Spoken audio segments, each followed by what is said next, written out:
Оларға предложение жасадым. Балаларым өздерінің жеке бренд ашқыларын келмей ме? Осындай өздерінің сияқты жас балаларға спортивный костюм, футболкалар сатқыларын келмей ме? Мен сендерге Каспий магазин берейін, ашып берейін. Балаларым сразу қуана келісті. Енді қараңызшы, 10 жыл бойы дайындаған балаларым, мен үмітімді чуть ли не үздім.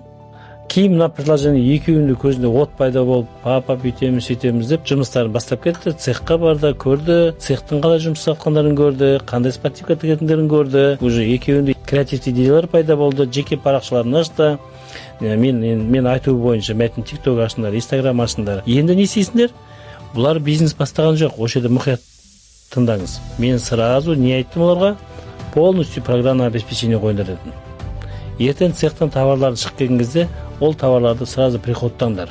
Сканер алды, пакеттерінде дайындаңдар, заказ қылыңдар алдын ала. Потому что бренд болғаннан кейін, соответственно, соған лайықты болу керексіңдер. Пока сендердің